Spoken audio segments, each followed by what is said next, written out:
ETF index mutual funds నేర్చుకుని stock మార్కెట్లో రాణించాలనుకుంటున్నారా? వెంటనే ఈ నెంబర్కి కాల్ చేయండి.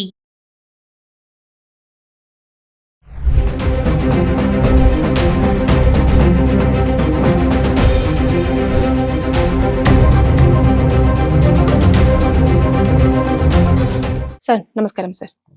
సార్ ఇప్పుడు ఏదైతే అహ్మదాబాద్ నుంచి లండన్ కు వెళ్తున్న ఫ్లైట్ క్లాష్ అవ్వడం జరిగింది, దాంట్లో చాలా మంది కూడా మృతి చెందడం మనం చూసాం కూడా. అయితే అలాంటప్పుడు వీళ్ళకు కొంచెం గవర్నమెంట్ నుంచి కానివ్వండి, అటు ఎయిర్ ఇండియా నుంచి కానివ్వండి, కొంచెం ఎక్స్గ్రేషియా కానివ్వండి, అలాగే ఇన్సూరెన్స్ ఇవన్నీ కూడా ఉంటాయి. దాన్ని ఎట్లా క్యాలిక్యులేషన్ చేస్తారు, వాళ్ళకు ఎలా ఇవ్వాలనుకుంటారు, ఒకవేళ డిలే అయితే వాళ్ళు తీసుకోవాల్సిన జాగ్రత్తలు ఏంటి? సో ముఖ్యంగా ఈ బాధాకరమైన ఇన్సిడెంట్ ఏదైతే అయిందో ఇవాళ రోజు, ఇది ఎయిర్ ఇండియా ఫ్లైట్ ఏదైతే గుజరాత్ అహ్మదాబాద్ నుంచి లండన్ వెళ్లాల్సిందో అది అనుకునే కారణాల వల్ల క్రాష్ అయ్యి అందులో ఉన్న 242 మంది ఇవాళ రోజు చనిపోవడం జరిగింది. చాలా బాధాకరం. సో ముఖ్యంగా మృతుల కుటుంబాలకి కంపెన్సేషన్ ఇవాళ రోజు నేను చెప్పినట్టు ఇందాక, ఇది మాంట్రియల్ కన్వెన్షన్ 1999 ట్రీటీ ప్రకారం ఆ ఇంటర్నేషనల్ ప్యాసింజర్స్ కానీ ఇండియన్ ప్యాసింజర్స్ కానీ ఆ ఫ్లైట్లో ఉన్న వాళ్ళకి ఇండియన్ గవర్నమెంట్ కంపెన్సేట్ చేయాల్సి వస్తుంది. అది వాళ్ళు చాలా ఫ్యాక్టర్స్ అందులో బేరీజ్ వేసుకోవాలి. ఒకటి వాళ్ళ ఏజ్ చూసుకోవాలి, ప్రయాణికుడు ఒక ఏజ్. ఒకవేళ పెద్ద వయస్కులు అయితే కొద్దిగా కంపెన్సేషన్ తగ్గుతుంది, యంగ్ వాళ్ళు సంపాదించే వాళ్ళైతే కొద్దిగా కంపెన్సేషన్ పెరుగుతుంది. ఏదేమైనప్పటికీ ఒక్కొక్కరికి మినిమం 1 crore పైన నుంచి స్టార్ట్ అవుతుంది కంపెన్సేషన్ ఆ ట్రీటీ ప్రకారం ఇండియన్ గవర్నమెంట్ ఇవ్వాల్సింది. అట్ ద సేమ్ టైం ఇక్కడ ఎయిర్ ఇండియా ఏదైతే ఉందో, సో వాళ్ళ యొక్క ఒకవేళ ఇప్పుడు ఇన్వెస్టిగేషన్ నడుస్తుంది, ఏఐబి వాళ్ళు ఎయిర్ క్రాఫ్ట్ ఇన్వెస్టిగేషన్ బ్యూరో వాళ్ళు ఇన్వెస్టిగేషన్ చేస్తున్నారు. అందులో ఒకవేళ ఎయిర్ ఇండియా వాళ్ళ యొక్క టెక్నికల్ ఫెయిల్యూర్ వల్లే ఇదంతా అయింది యాక్సిడెంట్ అని నిర్ధారించడం అయితే అప్పుడు ఎయిర్ ఇండియా కూడా వాళ్ళ కంపెన్సేషన్ కింద ఇవ్వాల్సి వస్తుంది. గవర్నమెంట్ ఇచ్చే ఎక్స్గ్రేషియాతో పాటు ఈ ఎయిర్ ఇండియా వాళ్ళు కూడా కంపెన్సేషన్ ఇవ్వాల్సి వస్తుంది లయబిలిటీ ప్రకారం. ఎందుకంటే వాళ్ళ వల్లే వాళ్ళ ఎయిర్ క్రాఫ్ట్ వల్లే యాక్సిడెంట్ అయింది కాబట్టి. సో ఎయిర్ ఇండియా వాళ్ళు కూడా దాని ప్రకారంగా వాళ్ళు ఎంత కంపెన్సేషన్ ఇస్తారు అనేది అది సేమ్ ఈ ఫ్యాక్టర్స్ అని చూసుకొని గవర్నమెంట్ తో మాట్లాడుకొని వాళ్ళు డిసైడ్ చేసుకొని ఇవ్వాల్సి వస్తుంది. అదొకటి.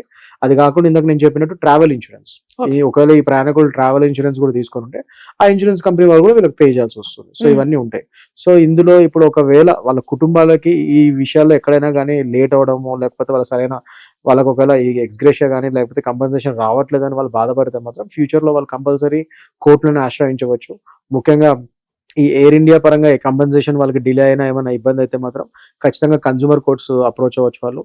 లేదు ఇది లేకపోతే సివిల్ కోర్టు కూడా వెళ్ళొచ్చు. ఒకవేళ ఇది సివిల్ డిస్ప్యూట్ కింద కూడా వస్తుంది కాబట్టి సివిల్ కోర్టుకు కూడా వెళ్ళొచ్చు.